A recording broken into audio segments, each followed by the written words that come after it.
G'day everybody, my name is Elliot Waters and you're listening to the Dysregulated Podcast. As always, thank you for tuning in. Alright, today's episode is going to be a little bit different. I'm in the car this time, and I'm going to do an episode as I drive around Newcastle because I'm back home. It's been a couple of weeks since I've been here because I've been out on the road, on the highway, trucking along. So I'm back in Newcastle for the weekend.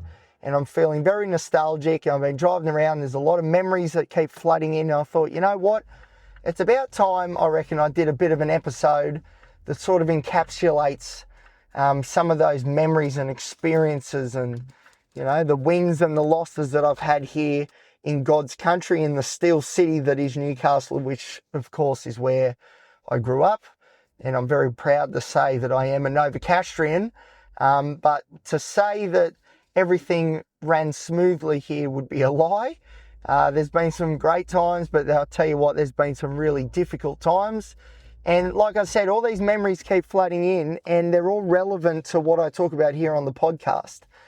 So I thought, instead of just driving around with the music playing and sort of just, you know, doing what I usually do when I get back home, which is just drive around, go past my old places, my old haunts, I suppose, and think about the good times and the bad and the lessons that have been learnt from such times. I thought, you know what, instead of just thinking about it, I might actually start recording and talk about it because I think it will add a lot of context into the person that I am.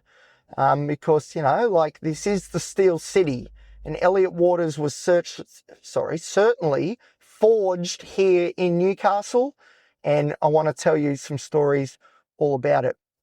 It's not going to all be bad, but it's not going to all be good either. So, you know, strap yourself in because I don't really know where, like just about all the episodes I do on here, I don't really know where they're going to go until I'm sort of doing it. And as far as where I'm going to be driving around today for this episode is the same sort of principle applies, which is I don't really know where we're headed. So this could be fun. So yeah, we'll see how we go. So bit of context for this episode. Like I said, I've been away for a few weeks because I've been trucking around all through, well, started in Victoria, I don't know, a month ago, been going around New South Wales, and I've also now branched out into Queensland. So I've been doing loads from Brisbane to Taree and return all week. And I spent some time at the Toowoomba depot and I'll be there again next week.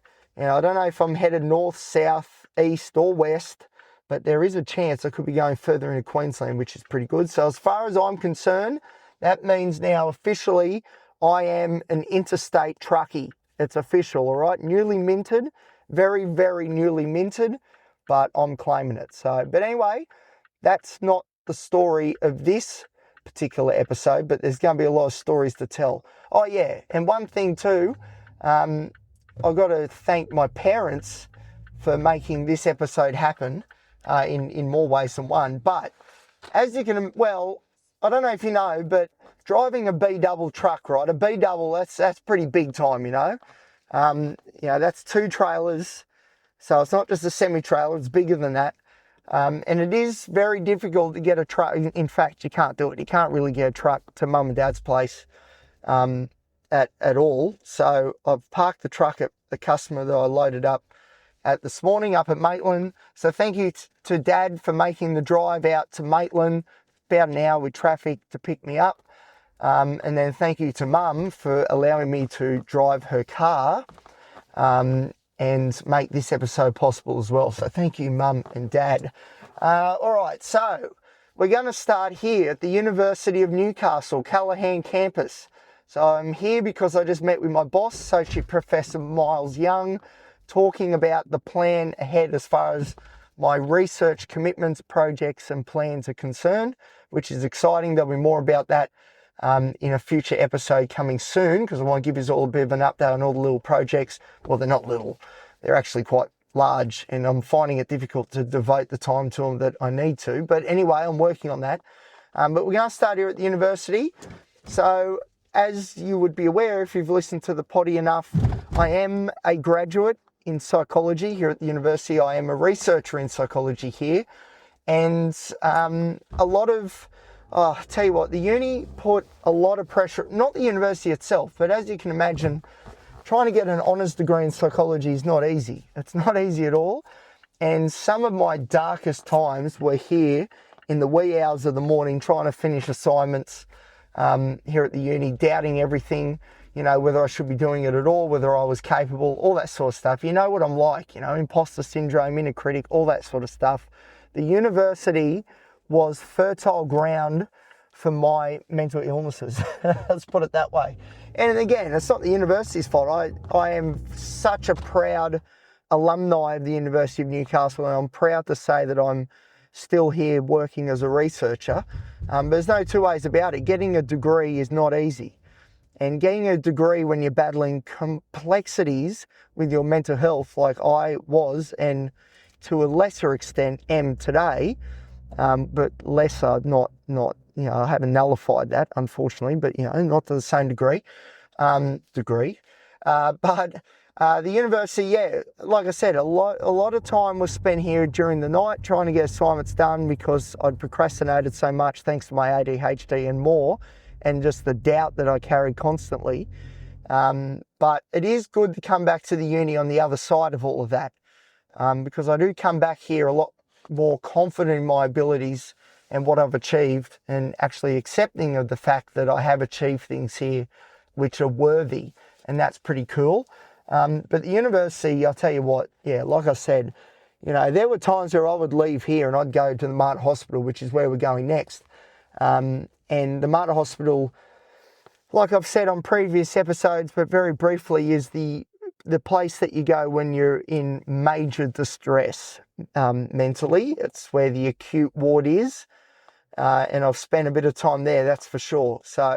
But the university holds a special place because, on paper, I shouldn't have been able to achieve what I did, and yet I was able to do it. And not only that, I was able to then win awards for my work. I was able to be a part, and am a part, of a research team that is making great change, or is working towards great change in a way that is actually going to be successful. Which again is another episode I'll be doing soon on the importance of lived experience when it comes to research and science.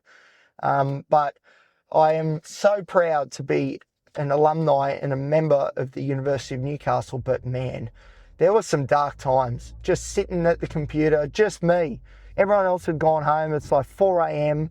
and I'm trying to do a statistics assignment and just thinking, what am I doing? I can't do this. I can't hack it. And there were times, like I said, I had to go to the Mater Hospital because things got real bad.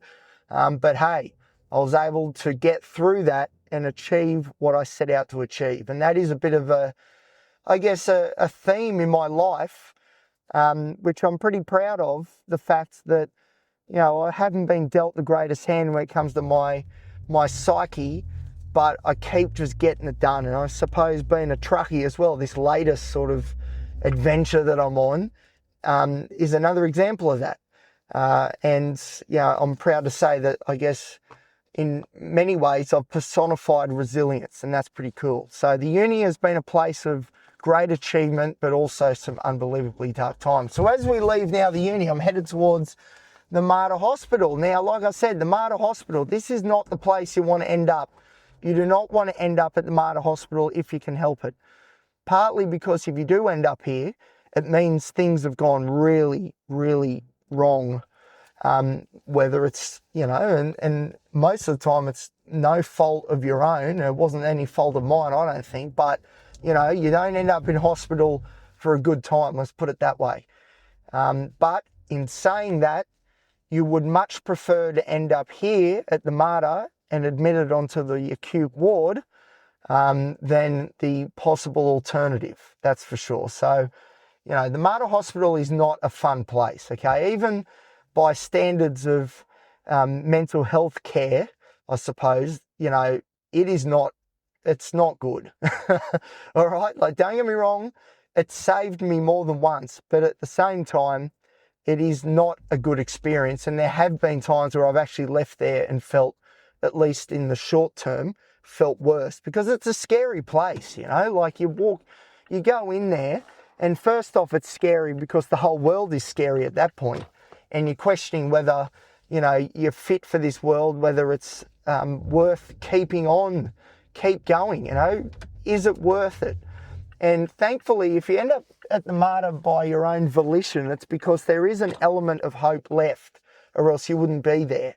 But I knew walking in those doors, it would be, it's just it's chaos, because the people that are there are people like me. Their lives have not gone the way that they thought or hoped that they would. And there's people in there that are questioning whether it is the right decision to keep going on. And nobody in that frame of mind is presenting, you could say, the best version of themselves. And that can be very, very confronting, especially when you realise that you are the same. You are the same. And it took a while for me to figure that out. But if you listen to the very first episode of this podcast, The Cycle with Diane and Me, that was the turning point when I realised that I was one of these people. And when I say these people, I'm not saying that in a negative way.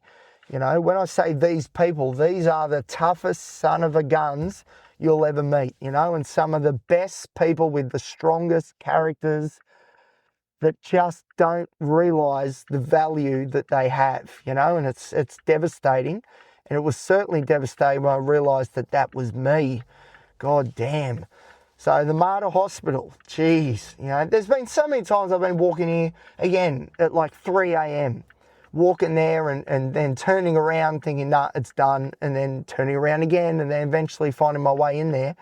And, you'd walk in there and your mind is just scrambled, it's just completely messed up, or else you wouldn't be going there.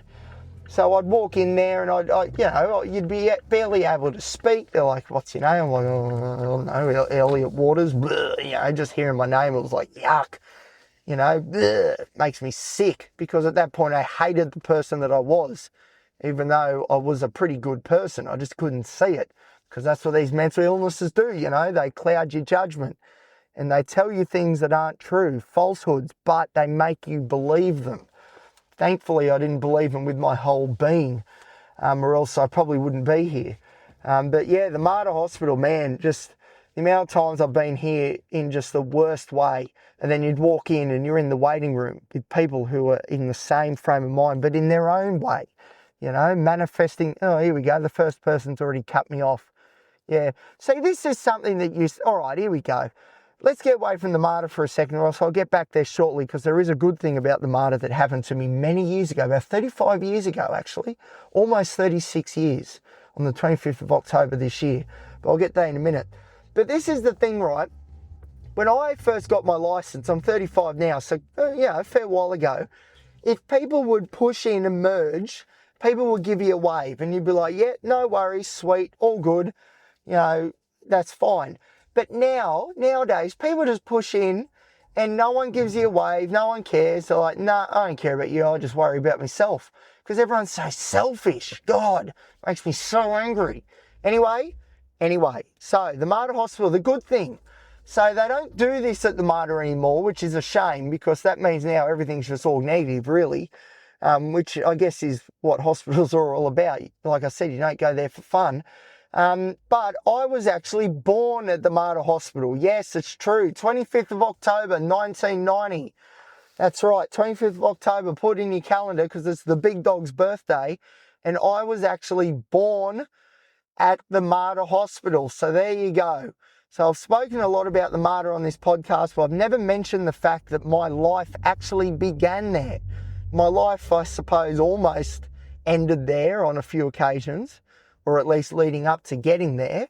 But my life actually began at the Martyr. So there you go. So it's not all bad. There's a life lesson in that somehow, that it's not always bad, and you can find the good, so they reckon. But at the Martyr Hospital, the good is that I was born there, and what a great thing that was.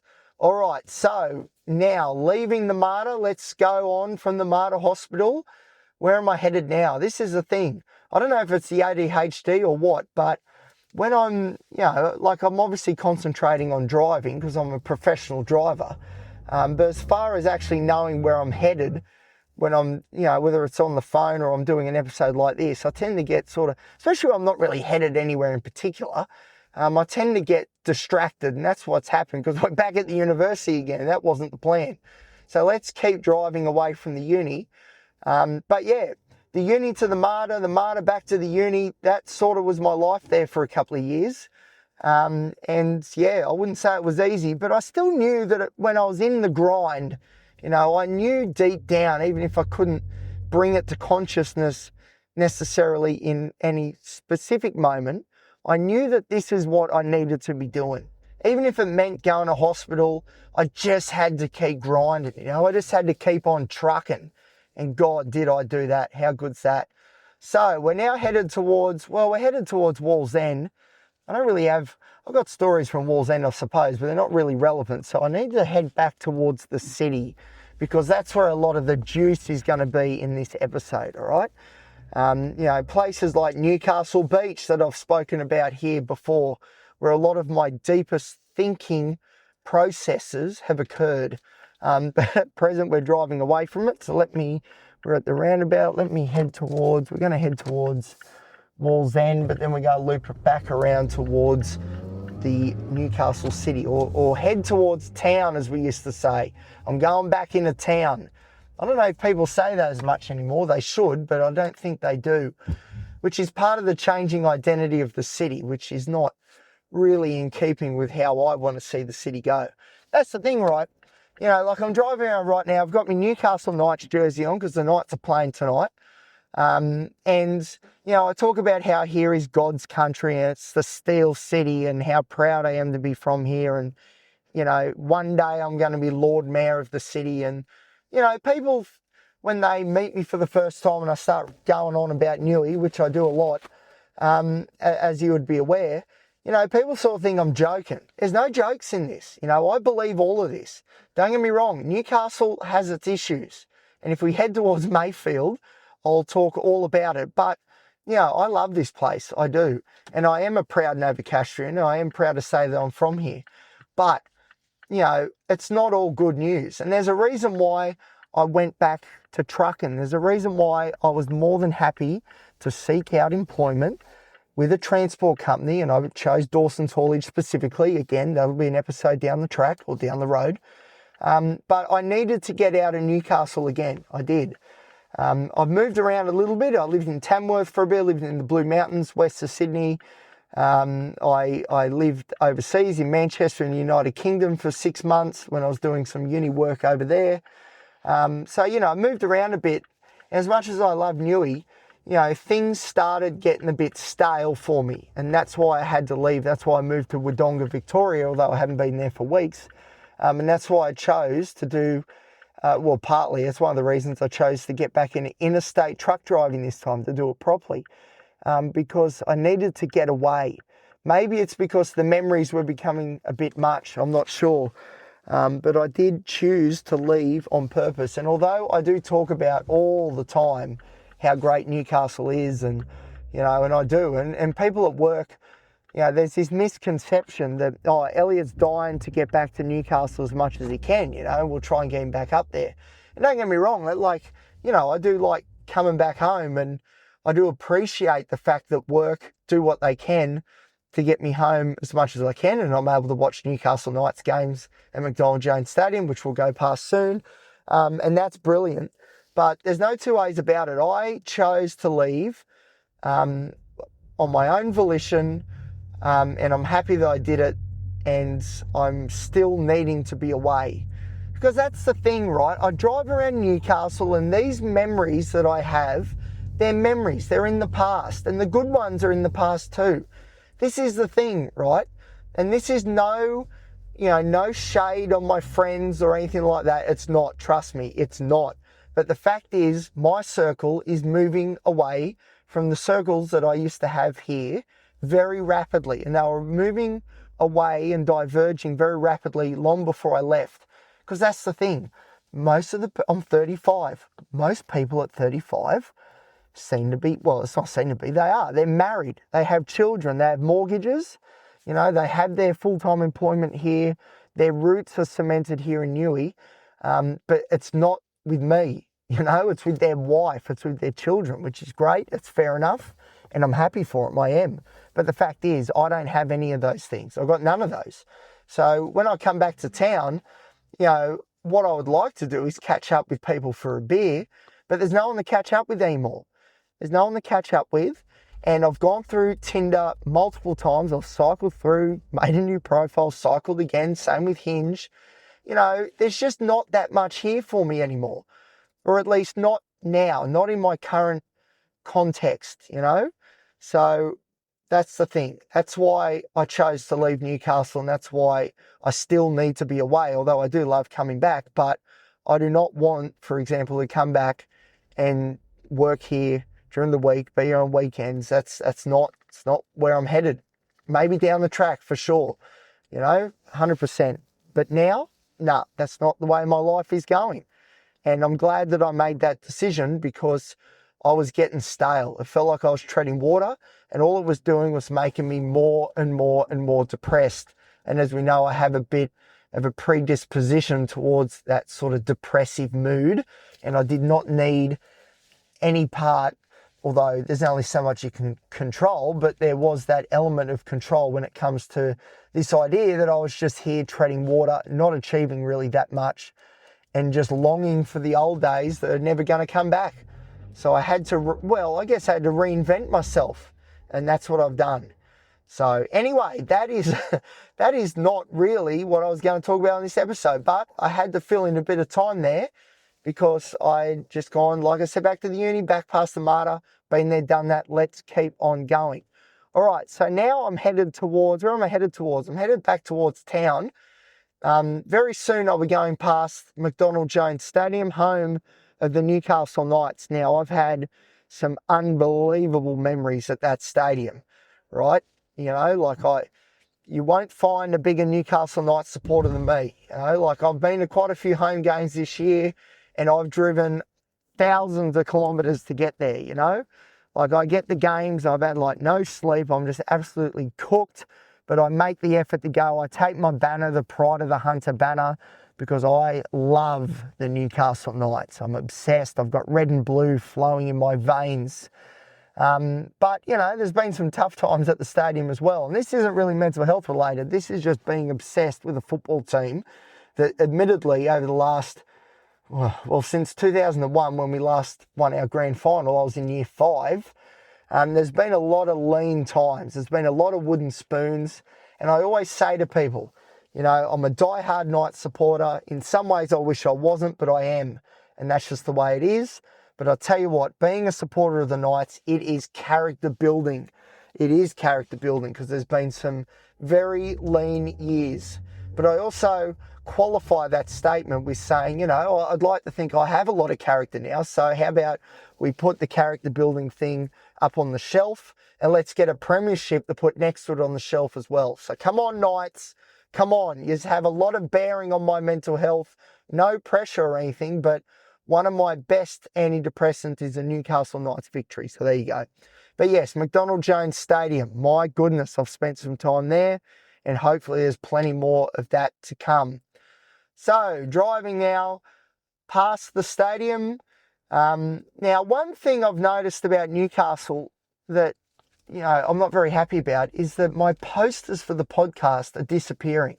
So if you follow me on Instagram, whether it's the podcast, the dysregulated.podcast on Instagram, or probably more so my personal Instagram account, which feel free to follow that too, which is at elliot.t.waters, you would have seen over the years that I put up posters for the podcast on every single Telegraph poll that I find. So it's not just Newcastle, there's ones all over, I guess, New South Wales, there's a few in Victoria, a few in Queensland, and there's going to be more depending on where I go in the trucking game, because when I pull up at rest stops and there's a beautiful Telegraph pole there, it's just begging for one of my posters, and I keep posters in the truck and my staple gun, boom, they go up. But that's the thing, everywhere in Newcastle you would go, and some of you listening, hopefully, have started listening because you saw these posters around. I thought, oh yeah, I'll give that a go. Newcastle was covered in them. And it was a bit of a, I don't know if it was an urban legend. Well, maybe it was in some ways. People used to say, mate, I see your posters everywhere and all this. I was like, yeah. And I used to say, I have that podcast. You might have seen it on those posters around town, people go, "Oh, is that you?" I see them everywhere, mate. I tell you what, there's a lot of work gone into that. And I just say to people, mate, that's the power of autism. That is the power of autistic fixations. Because one of my favourite things, I love putting those posters up. But that's the thing, they're disappearing because I haven't been around much over the last few months to be putting them up. So that's the priority now. I've got to put more of them up because they're dwindling in number. I'm not happy about that. So now we're driving. I tell you what, we're not really driving through the areas that I wanted to that have the biggest stories. We're getting there. Don't worry, we're getting there. But so if you're still listening, thank you. And it's all coming, trust me. But we're going through Broadmeadow now. And to be honest, I should have probably gone the other way through Broadmeadow, but whatever, we'll loop back around. About to go past the entertainment centre, which is one of the more embarrassing parts of the city. The entertainment centre is essentially an old barn, and the music, when they got concerts and stuff there, it echoes terribly, and oh man, it's shocking. Terrible venue for music, but rumour has it they're going to be building a new 12,000 seater Superdome thing for the city. So about time. If I was Lord Mayor, it would have already happened, I'll say that much. So we're driving now. We're starting to get towards now where the stories are. This is good. I'm starting to feel it now. As we drive past the entertainment centre, there it is on the right. On the left is, I can't remember what that park's called, but I should, because when I played cricket, I played one season of cricket, and everything I touch turns to gold. And we won the premiership that year in cricket. And look, I'll be honest, there wasn't much contribution from me. There was a bit of chirp out in the outfield from me. I was pretty good at that. But I wasn't much of a bowler. I certainly wasn't much of a batter. But it was a good time. I think it was D grade and we won the premiership. And at that park across the road from the entertainment centre is where we won. And there was a big celebration after that. Let me tell you, the lads got on it. It was pretty good. And I was talking myself up as being a key member of the team that ensured that we won the premiership that year, even if maybe I was telling a few tall stories and I wasn't fooling anyone, that's for sure. So now we're driving towards Mayfield. Now Mayfield, my God. Mayfield is very much, it epitomises the working class nature of Newcastle. It's pretty rough. Now it's starting to have, it's undergoing a bit of a transformation because it is gentrifying, because as Newcastle has grown and expanded, Mayfield has gone from just being, like a satellite suburb of the city to now an inner city suburb. So as you can imagine, there's a bit more money rolling in the joint, but it hasn't lost its character. And a lot of the character is built on characters that you could say are, doing it tough, let's say, doing it tough. Some people would say Mayfield is full of crackheads and meth heads. I wouldn't really say that's not true, but at the same time, let's be honest. On this podcast that I stick up for the battler, and often people are battling like that because of mental health things, whether it's trauma in their past, which it often is, or just other mental health complexities, and trying to find a way to get a handle on things. Now, that's the thing. I don't look down, if I drive down Maitland Road at Mayfield, there's going to be people walking, which I did earlier. There's people walking on the road. There's people that aren't necessarily on the same planet as the rest of us, as you could say. And a lot of people look down on those people. And again, those people are me. That's been me. Maybe not to that full extent, but again, there's a lot of times I've walked down Maitland Road in Mayfield, absolutely tanked, on multiple substances and in a terrible headspace. And a lot of the time I was walking to the Mater Hospital. But a lot of other times I was just trying to get out of whatever it was that my life, or my reality, let's say, whatever my reality was. Just absolutely terrible. And I tried everything, and I'll admit I tried substances for sure. I've spoken at length about on the podcast, and I will some more, I'm sure, down the road. The good thing is now I'm not on any of them now, and I haven't been for ages, like it's been years, and it's great. But look, I'm not going to deny my past for sure. I've never been maybe to the extent that some are, and some are, unfortunately, that is now their life. I never quite got to that point, but yeah, for sure, there there were binges that lasted for days, and I was just an absolute mess, and I'd end up at the hospital and as an absolute mess. And, oh, have you taken anything? And I'd just lie through my teeth. No, I just had a few drinks. So I'm just pissed off at the world, which was true. But there was more than that going on. And don't get me wrong, the doctors and the nurses aren't idiots. They know that. But, I wasn't giving anyone any information. I hated the world. I hated everyone in it. So why would I, tell anything more than I had to? I didn't want to be there anyway. It's like I was just on cruise control and ended up back at the Mater. It's just what used to happen. But yes, Mayfield. Now, I lived in Mayfield. I lived in a place that was the monastery, an old monastery. So it wasn't a monastery when I lived there, but it used to be a monastery. So it was essentially a halfway house, really. It was dingy. There were some characters that lived there.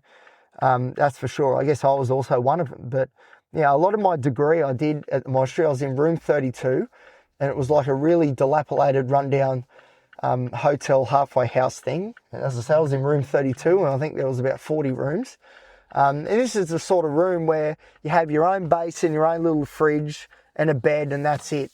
And there were common areas where the carpet was all ripped up, and there were burn marks everywhere. And let's be honest, there are a lot of people living there that were, unfortunately were suffering from substance abuse disorders.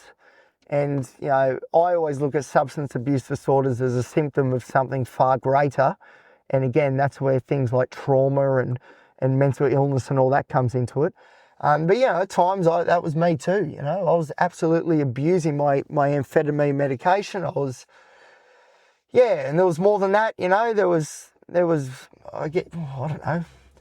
Let's be honest. I was abusing prescription medication that wasn't prescribed, like painkillers, opiates like endone and stuff, and it was more drinking heaps. And at the same time, I was doing a degree. Can you believe that?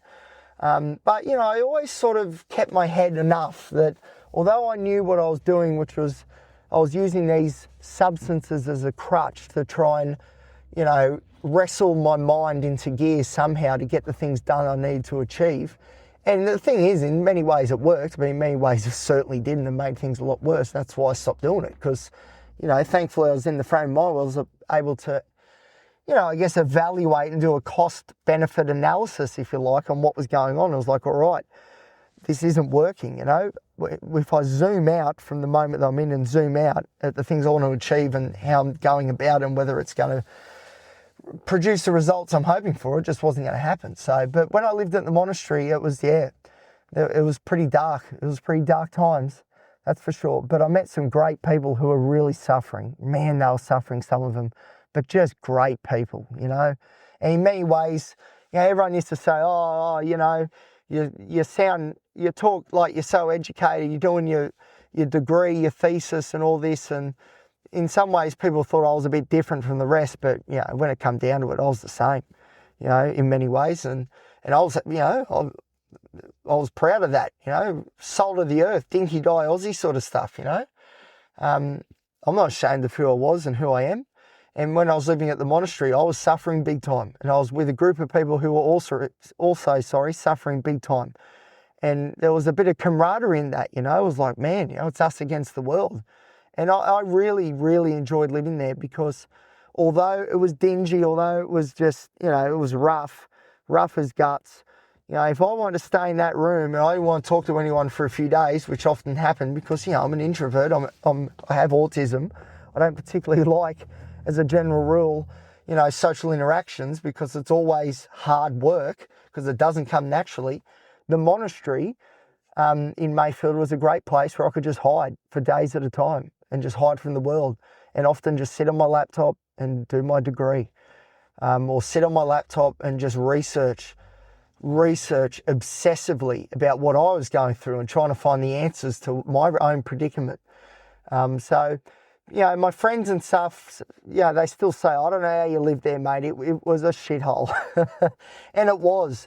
But for the frame of mind that I was in at that time, I needed to live at a place like that.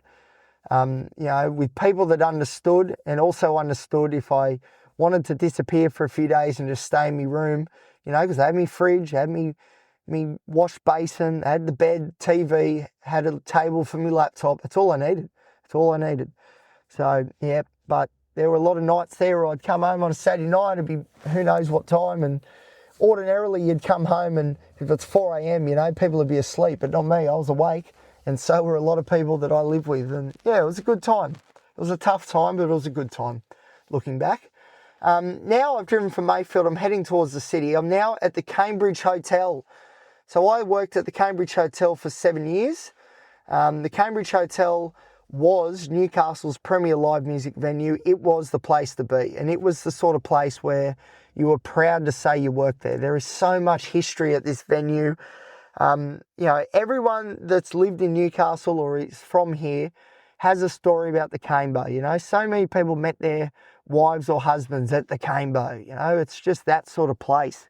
Unfortunately, the Cambridge Hotel is now shut, which is an absolute travesty.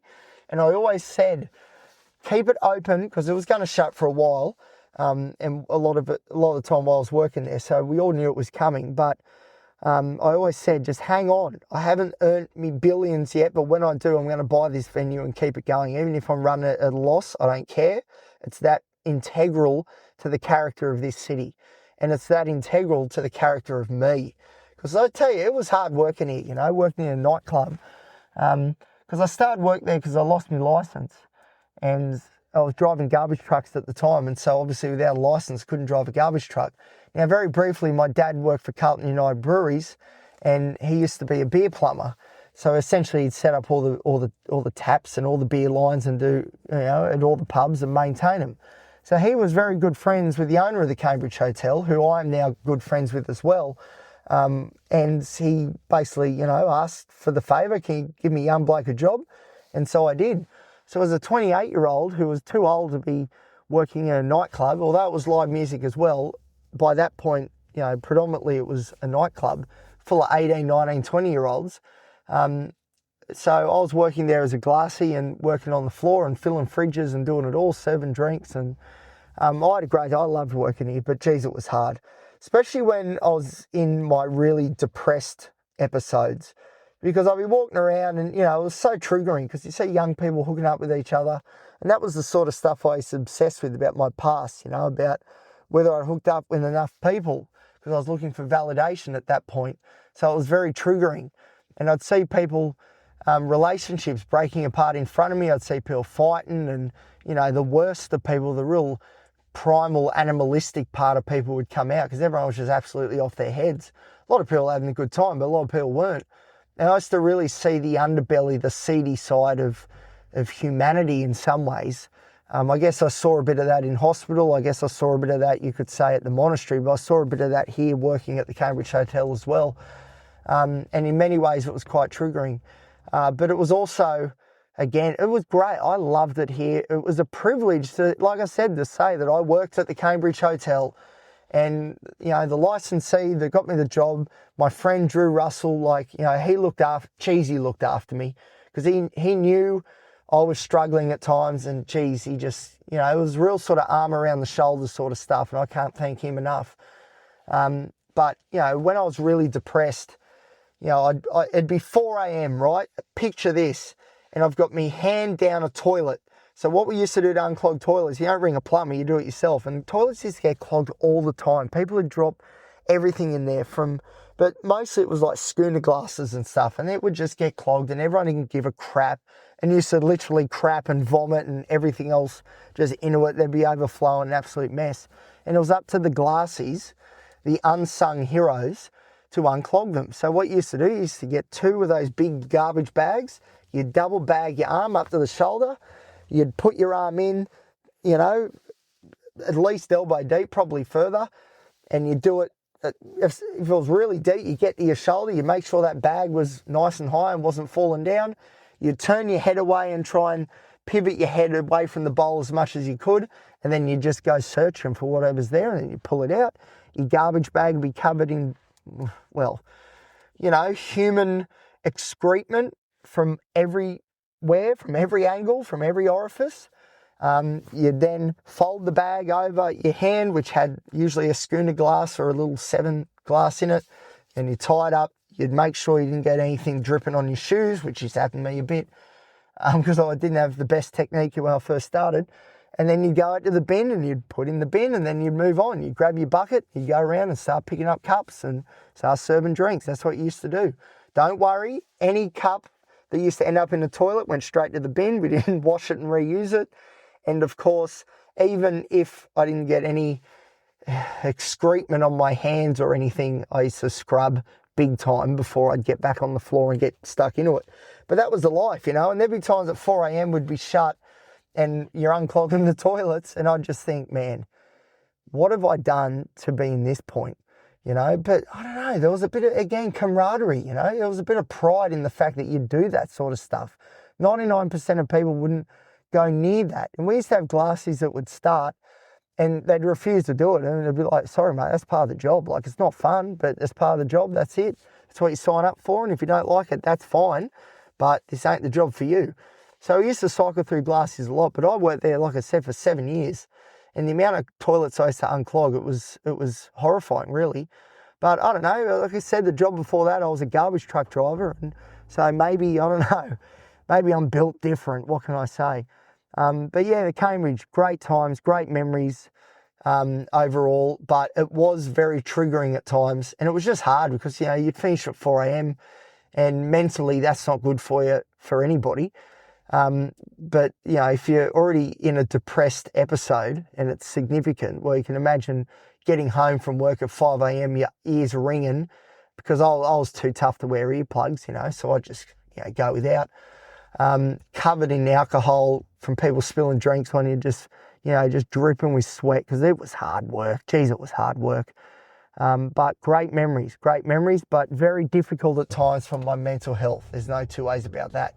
I will be doing a full episode on the Cambo, because that's a very brief overview of some of the experiences and memories I've had here, because there's been some great ones. Some of the bands we used to have were just unreal. Like, this is where Silverchair started, you know? Silverchair. Unbelievable. They started at the Cambridge Hotel. If you go on Spotify, you'll find their album Live at the Cambridge Hotel. I think it was 1996, I think. You know, there is so much history at this venue, and it's a disgrace that it's closed. And as I drive past it now, or leaving it, I parked out the front, like, it is derelict. It's covered in graffiti, and it's not as it should be, because it is an absolute icon of this city. It's an absolute icon of my life. And I just wish I had more money, people. I wish I had the money. I would have bought the venue and ran at a loss. I wouldn't care, because it's that, you know, it's part of the fabric of the joint, of me. So if there's anyone out there that's listening that's got lots of money that wants to hand it over to someone who's not going to waste it, I promise, please let me know, because I am looking for financial backers for the podcast. Anyway, all right, let's head further into town. So we're now going past, there's the Newcastle interchange, which is the train station. So we're going to head further in. Next up is the University of Newcastle New Space campus. So briefly, as much as I can, what I used to do all my classes at Callaghan, where we started this episode, but then I would do, you know, work on my thesis or work on my assignments and stuff at the New Space campus, because it was new at the time. I think it opened when I was in my second year. So I used to go there, and the amount of all-nighters I used to do at New Space was, oh man, you know, there's a bit of a theme in my life, if you haven't noticed. I do a lot of my best work at night, and that's always been the case. And probably it's because there's no one around. Everyone's, you know, the world's asleep, and I love that. As someone with autism, you know, I love the fact that when the world's asleep, I can play and do my thing. The only thing is, of course, being awake at night sort of ruins your sleep architecture, and then that has a very negative and significant impact on anybody's mental health, especially mine. But hey, what can you do? You got to sort of play the cards you've been dealt with. So that's what I did. I used to load up on stimulants, prescribed, legal, some of them illegal as well, just to get the job done. And again, you know, when you've got autism, for example, like, when you're autistic, you're not really made for this world, you know. That's just the way it is. And I'm fortunate that my autism is, you know, classed as a level 1, and it used to be Asperger's before they got rid of that diagnosis, which I think was a mistake, but anyway. that's a story for another day. But, you know, like my flavour of autism, I have a degree of control over how it not how it manifests itself. That's sort of out of my control, but I can pick and choose a bit when I have to let it out, you know? And when you've got, I guess, more severe forms of autism, that ability to be able to sort of pick and choose in a way when it shows itself, that is harder to manage. And for some, unfortunately, it isn't manageable at all. So in many ways, I'm very lucky about that. But, you know, there's no two ways about it. Like, my autism has caused a lot of problems. And I don't like blaming things on my mental illnesses, but, you know, let's be honest. A lot of the reasons why I'm single with no family, no kids and all that sort of stuff is because of my mental illnesses, but autism plays a big role in that, that's for sure. All right, so the University of Newcastle, there you go. So new space, like I said, I just get absolutely loaded. One story that is very relevant. So I remember I was doing a statistics assignment. I used to struggle with statistics a bit.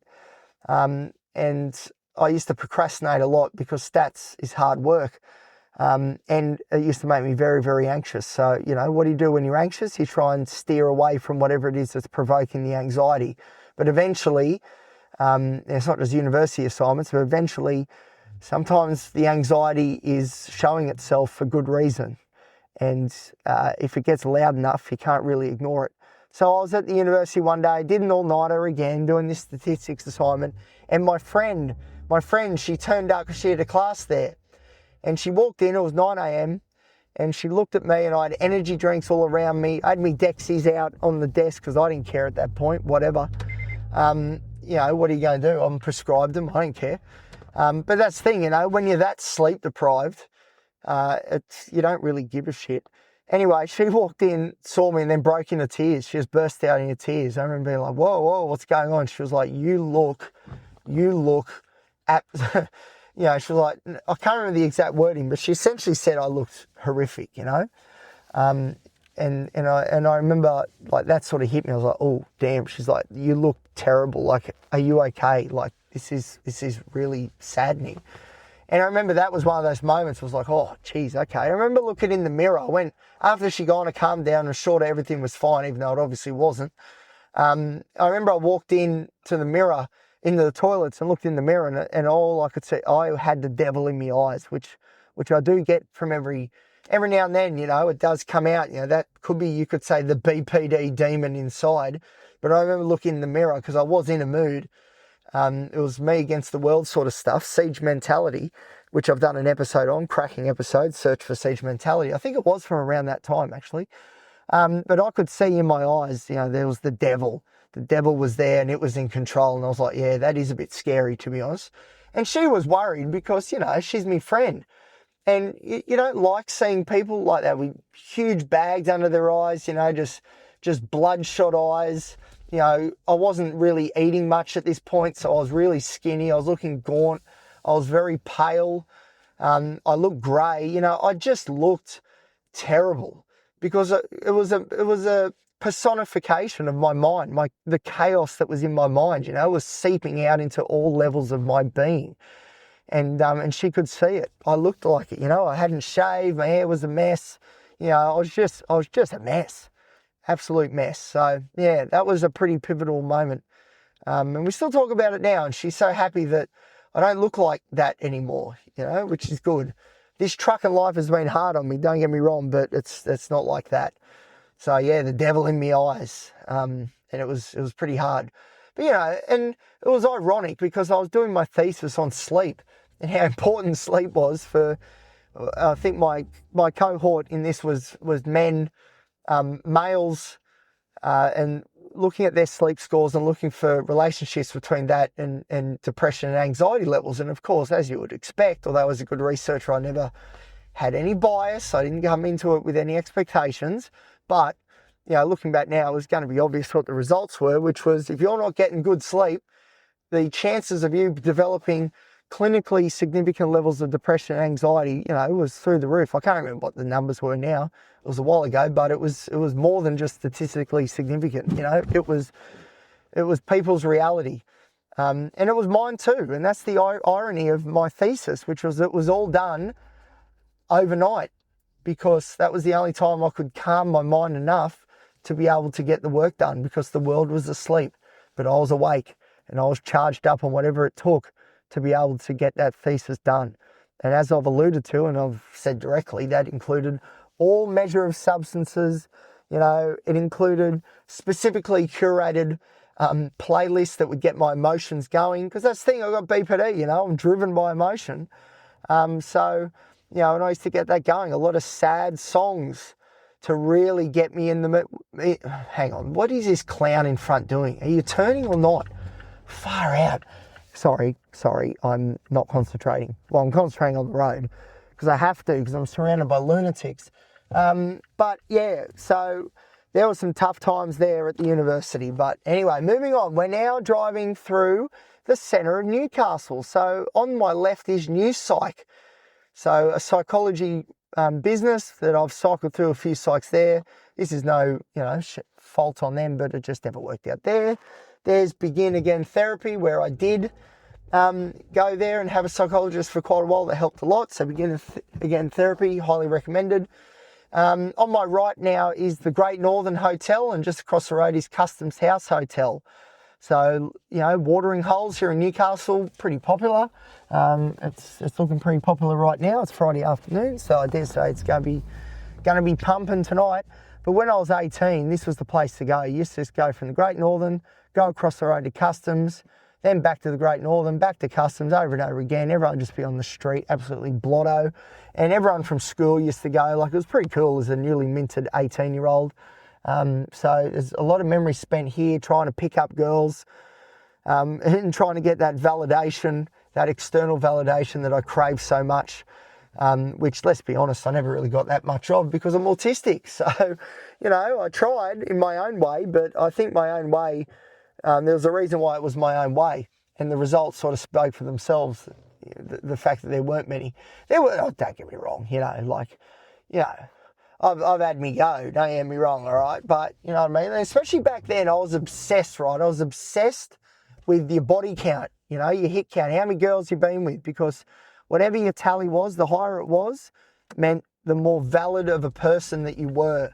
And I was obsessed with that, absolutely obsessed. And every night I used to go out, that was my aim, was to somehow find a girl, just to kiss even, just to get validation, get another one on the board. Like, it's so stupid now looking back. Like, it's, I don't care about that stuff anymore. But geez, it took a long time. It was I'm 35 and it took into my 30s to finally get over that sort of stuff and realize there's better measures of you as a person than how many girls or guys or whatever that you've slept with or been with. That is not the measure of you as a person, but for so long it was. And you can imagine how difficult it was having autism when that essentially put a lid on most of the chances that were, the potential that was there. The autism certainly put a lid on that. And as someone who also had BPD, who needed that validation, what a combo that was. So what I used to do was, I had this idea in my head, and again, that only sort of disappeared more recently. The more that I drank, the better my chances would be at picking up somebody. Now, we all know that's not true. The more you drink, the more stupid you become. And it doesn't work like that. But that's what I used to do, Weekends, as a young bloke, I used to just absolutely go mental and binge. And it wasn't for a good time. This is the thing, right? This is the thing. I talk about substances. I haven't spoken about this stuff on the potty for a while. And it's mostly because it's a non-event anymore, because I don't do any of this stuff and I haven't for a very long time. But this is the thing that people get wrong. And I can only really speak for myself, although that's not true, because, I've met so many people, I've heard so many people's stories of lived experience. The majority of people who are hitting the drugs hard, they're not doing it for a good time, all right? This is the point that I try to make to people, and I think I'm starting to get traction now, but whatever. Okay, for me at least, I never did substances. I never did cocaine because I was doing it to have fun. I've never done cocaine to have fun. I've done cocaine to minimize my autism so I could satisfy my BPD. Do you get it? All right? That's the whole thing. You know, I never did opiates like endone because I wanted to have a good time. It was to dial down my anxiety so I could function. Same with the dexamphetamine. I didn't have amphetamine because I was looking to get charged up and have a good time. No, it was so I could nullify my ADHD and get my degree done. So I could be a successful person and be someone who had value and was achieving things. And you know why? So I could get rid of the depression that was telling me you're not achieving things because of these mental illnesses. Go kill yourself. You know what I mean? Now, it's probably no surprise I'm starting to get all charged up because I'm now driving to the areas in Newcastle that really mean a lot. But that's the thing, all right? When I talk about substances, I don't want anybody to ever think, oh, Elliot was doing it to have a good time. No, it was to wrestle with this mind of mine, get it under control somehow so I could achieve things so I wouldn't end up being on the edge and ending up back at the Martyr Hospital or worse. You know what I mean? God, I should have just done an episode on this, and I probably will. But that's the thing that people get wrong when it comes to drugs and substance abuse. The vast majority are doing it so they can live a life that's worth living, or get away from the perceived reality that their life isn't worth living. Far out. Anyway. So now I have gone around to Nobby's Beach and now I'm at Newcastle Beach. And even in recent episodes I've spoken about Newcastle Beach. I even did one while I was here. This is where the deepest thinking used to occur. I used to finish at the Cambridge Hotel. I used to come here to Newcastle Beach and I would think long and hard about what the hell was going on. Why am I, at 30 years old, say, working in a nightclub with people who are 12 years younger than me? You know, why have I still got no money? I'm living with my parents. Why am I single, desperate, you know, to love somebody and give them everything I've got, even though I did have a few false starts there? Why am I ending up here as a 30-year-old single, walking along the beach at 4 a.m.? Why is this happening? That used to happen so often. Like almost every Saturday, well, it'd be Sunday morning by that point, you'd find me at Newcastle Beach, covered in alcohol, you know, having fisted multiple toilets, trying to break up fights, watching people's relationships explode in front of me, watching people, you know, drink too much and then the truth of their lives coming out for everybody to see. You know, I'm seeing blokes act like predators. I'm seeing girls lead people on. Like, it's just, and I also saw some amazing bands and some amazing, you know, like there was some great times, but you know, that would happen so often here at Newcastle Beach.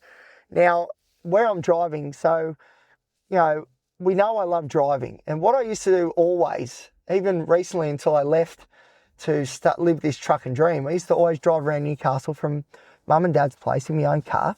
That time, burn my own fuel. And like every night I just drive around. You know, I'd finish work at Bunnings, for example, at 9 p.m. and I'd just go driving around the areas I'm driving around now and just think about life and think about what I've done, what I've achieved, what I haven't done, the regrets and all that sort of stuff. All the relationships that I've been in that had so much potential that I squandered, all that sort of stuff. So, yeah, it's a lot of it was, yeah. Anyway, moving on. So now I'm at Newcastle Police Station. Now that's not somewhere I've actually been before, which is good. It's across the road actually that is interesting. So there was a girl that lived at the monastery. She would have been 17. Now, unfortunately, her life was chaos, just pure chaos. And she used to catch the train to Sydney and, well, essentially she was a prostitute. Now, I don't look down on that at all, not at all. But what I have found is most people who are working as prostitutes don't really want to be prostitutes. But, you know, again, that's people feel as though that's the cards they're dealt with and you got to sort of roll with it, don't you? And this particular girl, like I said, she was 17, used to catch the train to Sydney and she worked as a prostitute. Eventually she moved out from the monastery because you had to be 18 to live there and word got out that she was underage and someone snitched, as they do. And anyway, she moved across the road from the police station. Now, I didn't know her that well, but a few of the guys seen it know her, and I don't think anything was going on. It was just, again, that camaraderie, we're all sort of all in this shit together. And she moved across the road from the cop shop, and I remember going there with a few of the crew just to say hello. And I remember walking into her room, which was essentially the same as the monastery, and it was just a mess, an absolute mess. Like, I'm talking rubbish, I'm talking half-eaten food, empty bottles of, I don't know, vodka and stuff everywhere. It was just chaos, and it just rocked me. I remember, because I was like, this poor person, like this right here, her place, which was, again, it was like the monastery, it was like a single room, just terrible conditions, and it was just an absolute, it was just so, it epitomized her life. And I remember thinking, because I was in a pretty bad way at that point myself, and I remember thinking, if I was in a better headspace, I wish I could do something to help. But that's the thing. You can't really help people who aren't at the point of receiving help. And this is what was frustrating, but understandable. Remember, she was 17. Teenagers don't really want help. You know what I mean? And I didn't either for so long. You can't force someone into therapy, for example. When it comes to psychology, what you find is that unless the individual has, voluntarily decided that they want to try and improve things, it ain't going to work. You can't force people to change their lives. It never, ever works. And as a therapist, it doesn't matter how good you are, unless the person is at the point where they are willing to accept help, they're willing to accept that maybe their life is not in the best shape, but also they have this belief that they can do something about it. But unless the individual feels empowered to be able to do something about their life and is accepting of the fact that they may need to receive help from, say, a professional or whatever, unless they're willing to go to those places themselves, you're not going to create change. You just can't do it. An individual has to get to that point themselves. And unfortunately, this girl, she wasn't at that point. And I knew, even if I was running full tilt, and I knew exactly what needed to be done, and I had the plan, and I just had to sit down with her and talk to her one-on-one and figure it out. Unless she was accepting of that sort of, that intervention, even if it wasn't necessarily a formal intervention, nothing's going to change. And I remember walking out of her, and I've never seen her since, but I remember walking out thinking that poor person is going through hell right now. And unfortunately, there's nothing that can be done about it. That's the hardest part. There's nothing that could have been done about it. My God.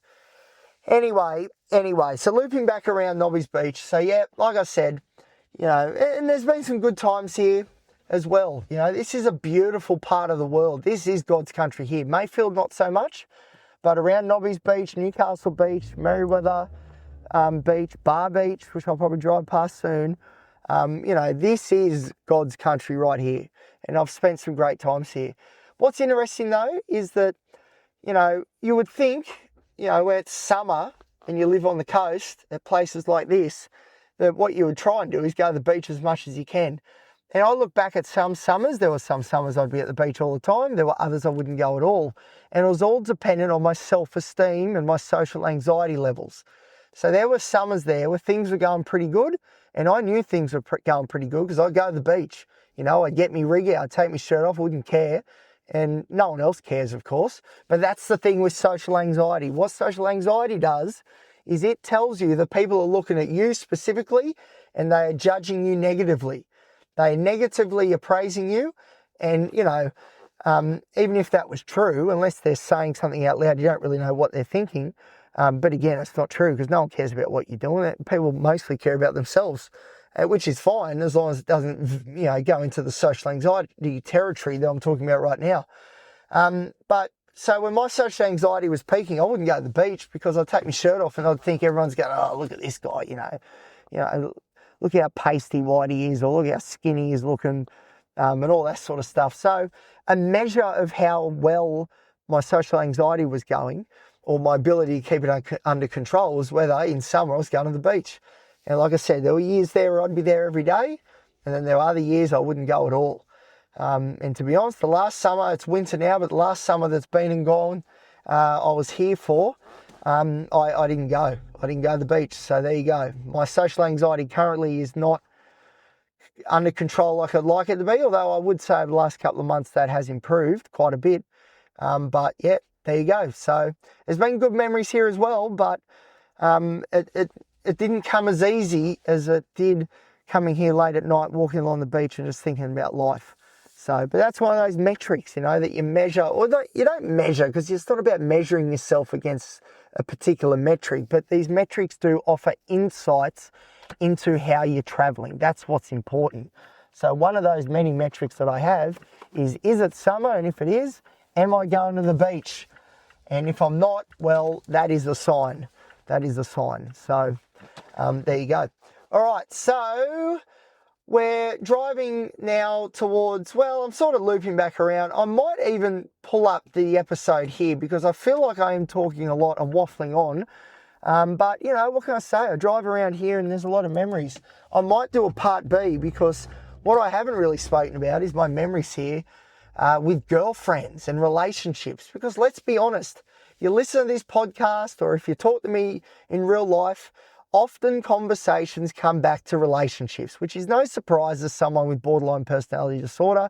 It is no surprise as someone who has autism. This isn't a shock to anybody. It certainly isn't to me. But a lot of my life revolves around relationships. And, I've spoken before about if I'm in relationships, my BPD acts different to where I'm not in one. And there's not really time to talk about that in depth right now.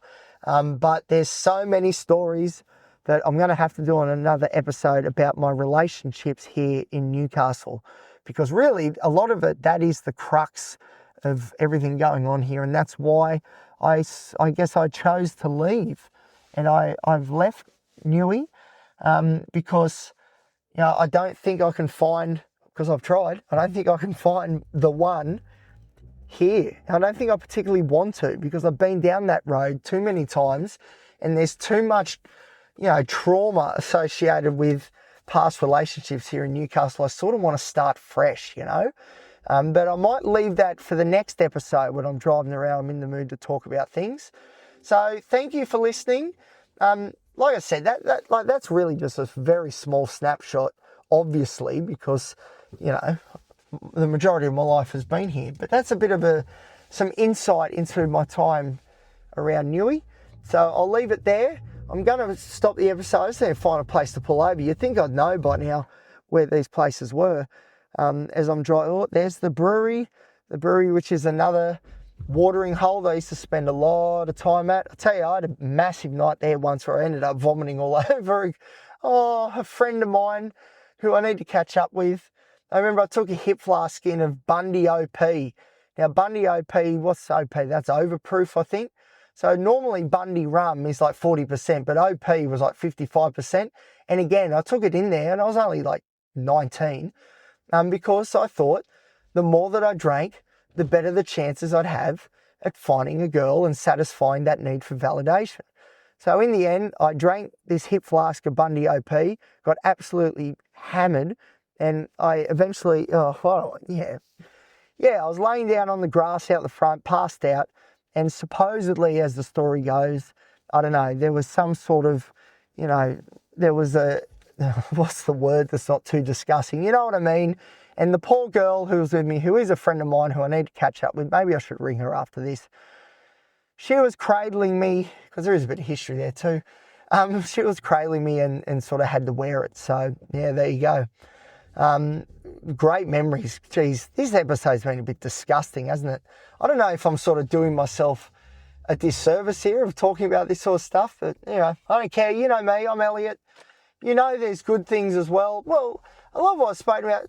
This is the thing, right? Again, there's the stigma and the shame, because I'm thinking about how I was talking about substances earlier, but I did that big rant on how it's not about, I was doing it to try and control my mental illnesses, and yet there's that stigma, I've still got it, and it just creeped out there because I was essentially going to apologise for some of the stuff I've spoken about, but what's there to apologise about? This is life, this is reality, and this isn't just me, this is so many people, but I guess I'm lucky enough that I believe that I have a voice in this space and I can talk about it. I don't really care. But I do a little bit. That's the thing. That's the stigma, see? Very, very interesting, isn't it? So there you go. Righto. So that'll do for now. I'm going to do more stories if you'd like. Give me some feedback. If this was a rubbish episode and you couldn't stand listening to it, let me know. But at the same time, I don't know. You know, this is my life. This is how it's gone down. So there you go. Anyway, I'm going to end that now. Thank you for listening. I'm going to do another one. Maybe over this weekend while I'm here, but if not, you know, when I come back to town in a couple of weeks, I'm sure I'll do more again. So yeah, hope you've enjoyed. There is some episodes I've got planned. I'm going to hopefully record another one tomorrow, which is, what was that one going to be out? There was going to be, on my list, I want to talk about the importance of lived experience in research. That's going to be a big one. I want to talk about the highway ahead when it comes to resilient roadways, my project for the mental health of the transport industry. The podcast as well, which is going to pivot towards a different direction shortly, which I think will be good. And also my efforts at the university as far as research in psychology goes. There's a lot to talk about there as well. So there's big episodes coming, which I'm pretty excited about. But that'll do for now. As always, if you're enjoying the show, feel free to like, subscribe, give the show a great rating because it's good for the algorithm. And please share this around with your mates, especially the ones who maybe are doing it tough, but don't realise perhaps that it's not just them, because that's what depression does. It tells you that it's just you and there's nothing you can do about it. And then the anxiety says, and if you do dare tell anybody, they're just going to ostracise you anyway. These are a load of garbage. And if they, perhaps you can tell, feel that way, feel free to pass on this podcast. All right. That's all from me. Thank you for listening. You can follow, you can, of course, like I said, follow me on Instagram at elliot.t.waters. You can follow the show, which we're going to put more content up soon, at the dysregulated.podcast. But that's enough for me now, because I'm starting to slur words, because that's the thing. As an interstate truck driver, you're just basically in a constant state of jet lag. So it's been very, very difficult at times. I'm not going to succumb to sleep because it is a Friday night. I'm going to go have a beer somewhere and have a good time, but not in excess because I don't do that anymore. But anyway, that'll do for now. All right. Thanks, everybody. I'll talk to you soon. Thank you for listening to the Dysregulated podcast. Holy dooly, what an episode that was.